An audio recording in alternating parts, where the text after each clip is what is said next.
Terminal bus antar kota Cakrawala bukan sekadar tempat pemberhentian bus. Bagi mereka yang paham, tempat itu adalah sebuah monumen kegagalan manusia yang dibangun di atas tanah, yang seharusnya tidak pernah disentuh oleh semen dan beton. Saat matahari masih bertahta, terminal ini adalah simfoni kekacauan, klakson yang memekakan telinga, teriakan pedagang asongan yang serak, dan debu yang menari-nari di udara yang panas. Namun, begitu jam besar di menara tengah menunjukkan pukul 0, terminal Cakrawala seolah-olah tersedot ke dalam dimensi lain. Udara menjadi sangat dingin, bukan dingin yang menyegarkan, melainkan dingin yang membawa aroma tanah basah dan besi berkarat. Lampu-lampu jalan di sekitar terminal meredup, menyisakan keremangan yang memberikan panggung bagi bayangan untuk menari. Disinilah kisah ini bermula, di sebuah malam Jumat Kliwon yang basah, ketika langit seolah-olah menumpahkan air mata hitam di atas atap seng yang sudah mulai berlubang.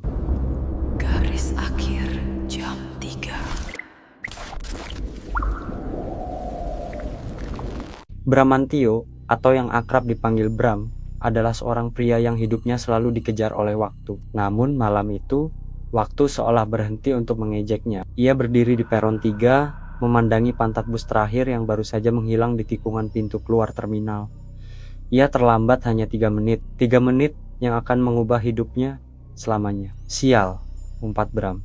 Suaranya bergema di peron yang mendadak sunyi. Ia melirik arlojinya. Jam 0:15 menit, bus pertama menuju arah barat baru akan ada pukul 5 pagi. Itu berarti 5 jam dalam keheningan terminal yang mulai terasa mencekam. Bram duduk di sebuah bangku plastik biru yang sudah retak di sudutnya. Ia mencoba memainkan ponselnya, namun sinyal di tempat itu seolah-olah ditelan oleh kegelapan. Baterainya hanya tersisa 10%. Dengan helaan napas panjang, ia menyandarkan kepalanya ke tiang beton yang dingin. Saat itulah, rasa mulas yang luar biasa menghantam perutnya. Perasaan itu datang dengan tiba-tiba, tajam seperti pisau yang diputar di dalam usus. Ia menoleh ke sekeliling. Terminal itu sepi. Warung-warung kopi sudah tutup dengan pintu harmonika yang digembok rapat. Satu-satunya cahaya terang berasal dari sebuah lorong sempit di ujung koridor utama. Di atas lorong itu, sebuah neon yang berkedip-kedip, tidak stabil, menerangi papan bertuliskan toilet umum 24 jam. Bram berjalan dengan langkah yang sedikit dipaksakan karena menahan sakit di perutnya. Setiap langkah sepatunya di atas lantai semen menghasilkan bunyi plok-plok yang aneh, seolah-olah lantai itu sebenarnya tidak padat, melainkan lapisan tipis di atas sesuatu yang cair. Semakin dekat ia ke toilet, aroma yang tercium semakin ganjil. Ada bau karbol yang sangat menyengat, tipikal toilet terminal. Namun di baliknya terselip bau amis yang samar seperti bau ikan yang membusuk di bawah terik matahari, atau mungkin bau daging yang mulai menghitam. Pintu toilet itu terbuat dari kayu jati tua yang sudah mulai lapuk di bagian bawahnya karena terus-menerus terkena air. Bram mendorongnya, teriak suara engsel yang tidak pernah diminyaki itu terdengar seperti jeritan kecil yang tertahan. Di dalam, ruangan itu jauh lebih luas dari yang terlihat dari luar. Deretan wastafel dengan cermin-cermin yang sudah berjamur berbaris di sisi kiri. Di sisi kanan, ada 5 bilik toilet dengan pintu plastik abu-abu yang kusam. Air menetes dari salah satu keran, menciptakan ritme yang monoton. Tik-tik-tik Bram tidak peduli dengan suasana mistis itu. Rasa mulasnya sudah tidak tertahankan. Ia langsung menuju bilik nomor 3, bilik yang berada tepat di tengah. Setelah beberapa saat di dalam bilik, ketegangan fisik Bram mulai mereda. Namun, ketegangan mentalnya justru baru dimulai. Dalam keheningan total toilet itu, telinganya menjadi sangat sensitif. Ia bisa mendengar suara angin yang masuk melalui celah ventilasi di atas, suara tikus yang berlarian di plafon, dan suara napas. Bram membeku. Napas itu terdengar berat dan sangat dekat. Berasal dari bilik nomor 4, tepat di sebelah kanannya. Itu bukan napas manusia sehat. Suaranya serak, seolah-olah ada banyak cairan atau lendir di dalam paru-parunya. Bram mencoba meyakinkan dirinya sendiri bahwa itu mungkin hanya supir bus yang juga sedang beristirahat atau gelandangan yang numpang tidur. "Permisi, ada orang di sana?" tanya Bram. Suaranya bergetar. Napas itu mendadak berhenti. Hening total kembali menyelimuti ruangan. Bram menunggu jawaban, namun yang ia dapatkan hanyalah suara tetesan air yang terasa semakin keras.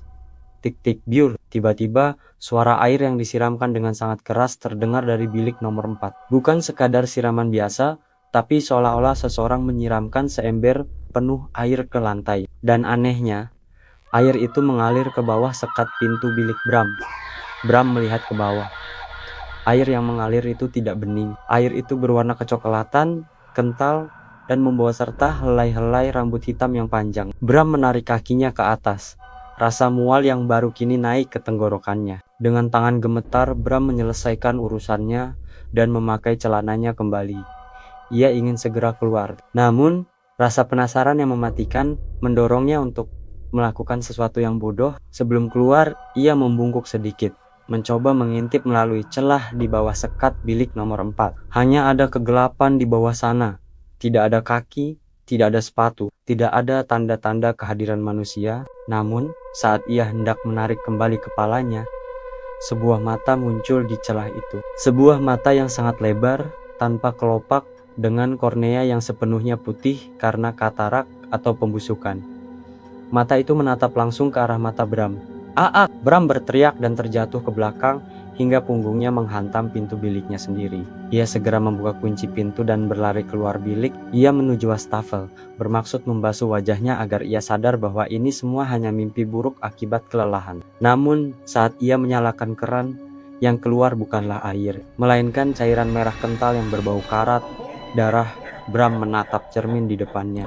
Di pantulan cermin, ia melihat dirinya sendiri. Tapi di belakang bayangannya, pintu bilik nomor 4 perlahan-lahan terbuka. Dari dalam bilik nomor 4, sebuah tangan yang panjang dan kurus kering muncul. Kulitnya tampak seperti kertas perkamen yang sudah tua, menempel ketat pada tulang. Kuku-kukunya hitam dan tajam. Tangan itu mencengkeram pinggiran pintu bilik. Lalu muncullah kepalanya. Seorang wanita atau sesuatu yang dulunya adalah wanita. Rambutnya yang panjang dan gimbal menutupi sebagian besar wajahnya yang hancur. Kulit wajahnya terkelupas di beberapa bagian, memperlihatkan otot rahang yang berdenyut. "Kenapa kau bangunkan aku?" Suara itu bukan berasal dari mulut si makhluk, melainkan seolah-olah bergema langsung di dalam tengkorak kepala Bram.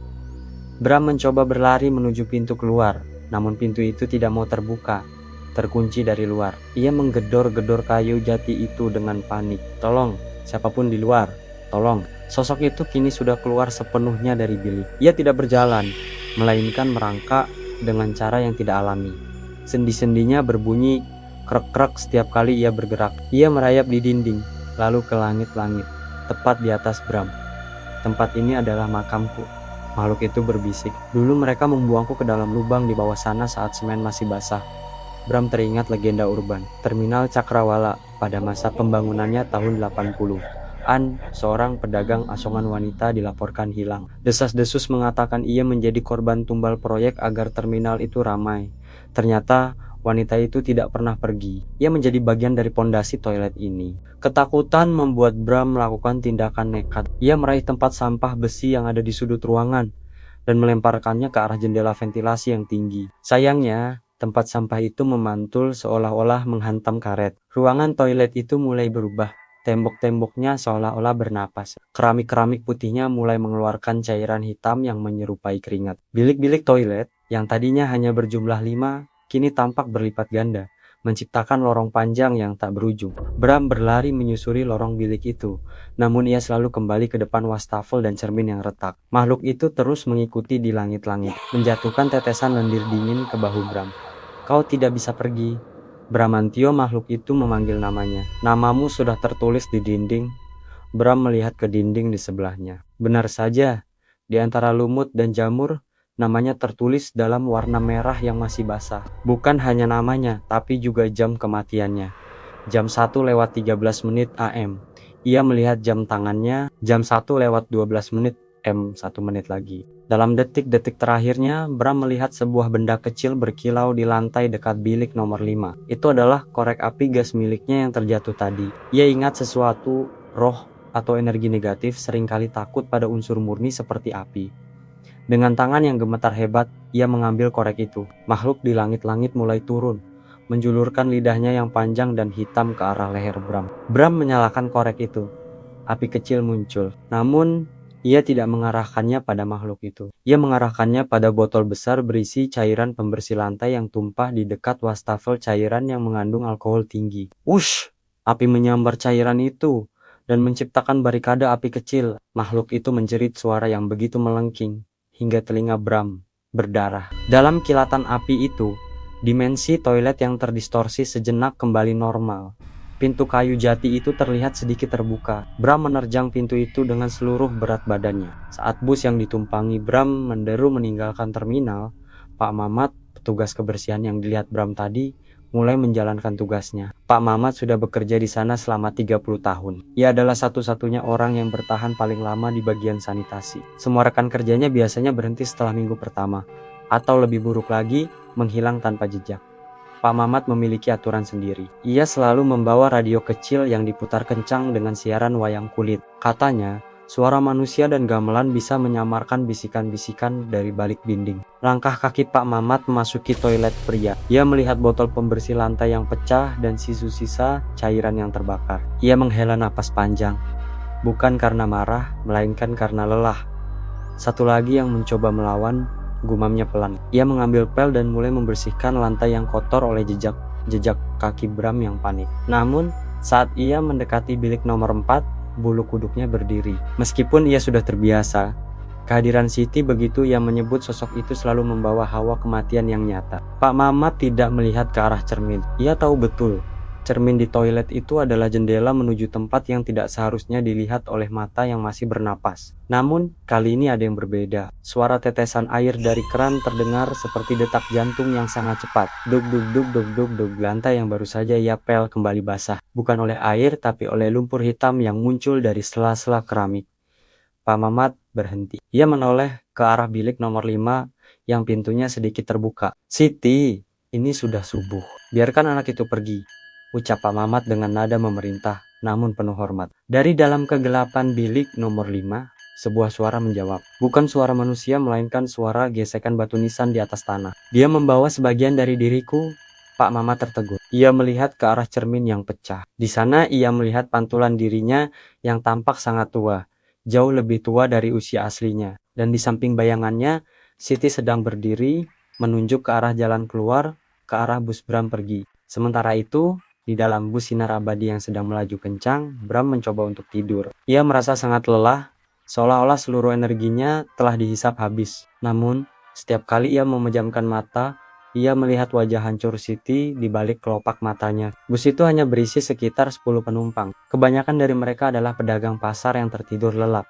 Bram duduk di kursi nomor 3, tepat di belakang supir. Ia merasa kedinginan. Ia merapatkan jaketnya, namun rasa dingin itu seolah-olah berasal dari dalam tulang-tulangnya. Ia mencium sesuatu, bau amis yang sangat akrab. Bram menoleh ke arah jendela yang berembun. Ia menggunakan tangannya untuk menyapu embun itu, dan jantungnya hampir copot. Di pantulan kaca jendela, di kursi kosong di sebelahnya, duduk seorang wanita dengan daster putih yang basah. Bram tidak berani menoleh secara langsung. Ia hanya menatap melalui pantulan kaca. Wanita itu tidak bergerak. Rambutnya menutupi seluruh wajahnya.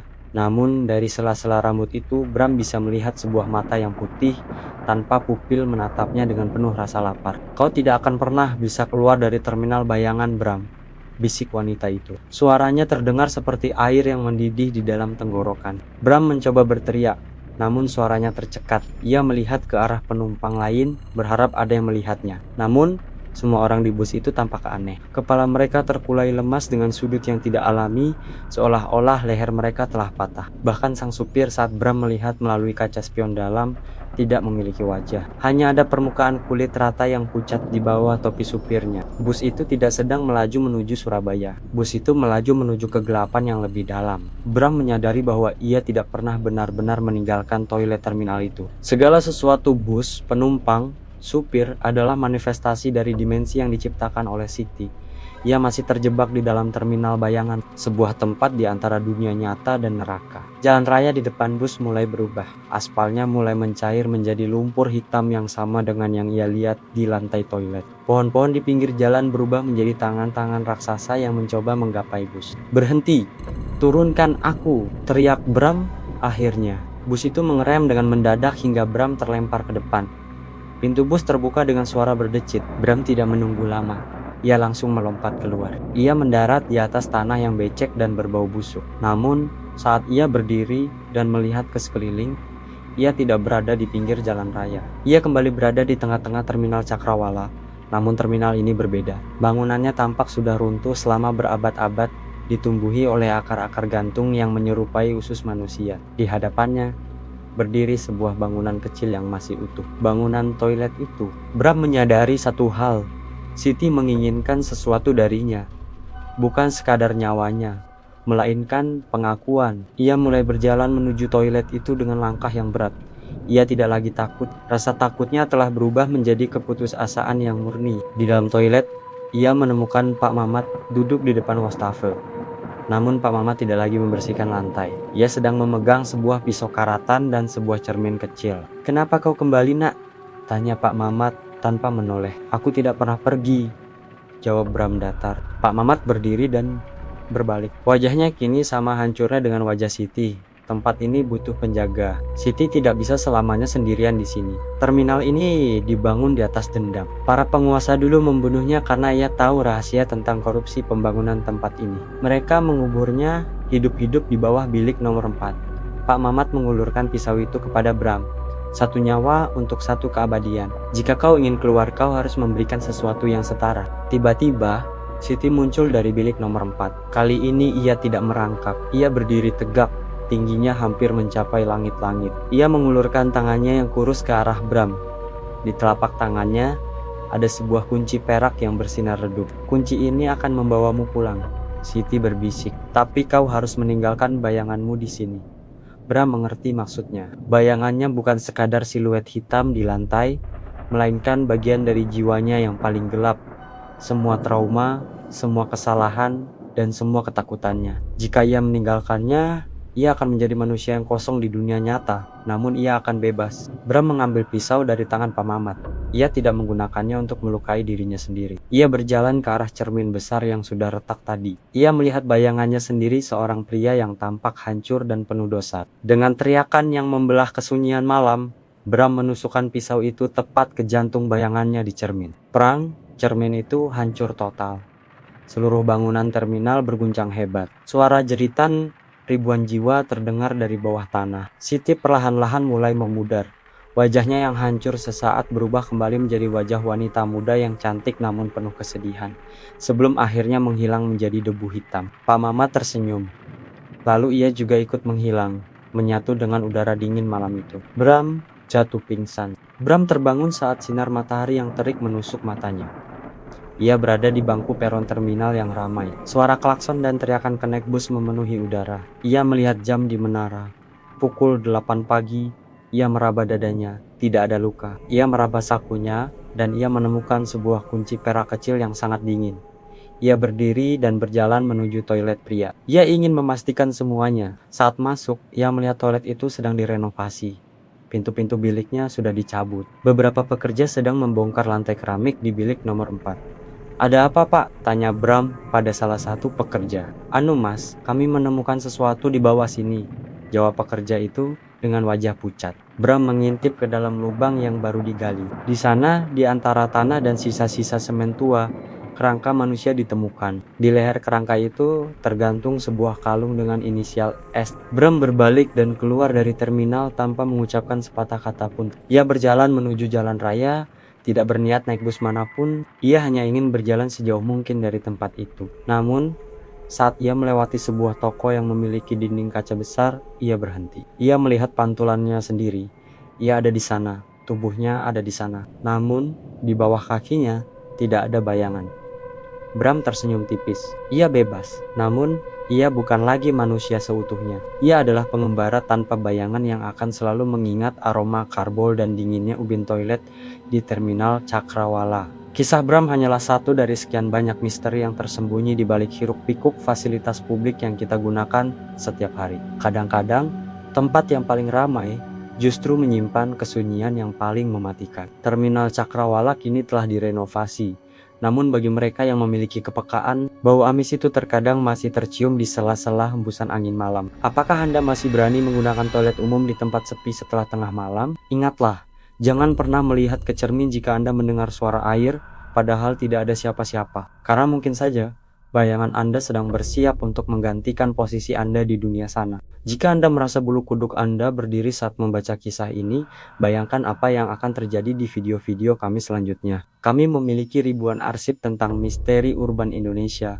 dari sekolah tua hingga rumah sakit terbengkalai. Analisis penampakan nyata, kami membedah rekaman CCTV paling mengerikan dari seluruh dunia. Podcast Malam Jumat, diskusi mendalam bersama para praktisi supranatural tentang dimensi lain. Klik tombol subscribe dan nyalakan lonceng notifikasi sekarang juga. Jangan biarkan algoritma menyembunyikan kebenaran gelap ini dari Anda. Berikan like jika Anda menyukai cerita ini, dan tuliskan di kolom komentar. Saya berani jika Anda pernah mengalami kejadian serupa. Cerita terbaik akan kami pilih untuk diadaptasi menjadi film pendek di channel ini. Sampai jumpa di kegelapan berikutnya.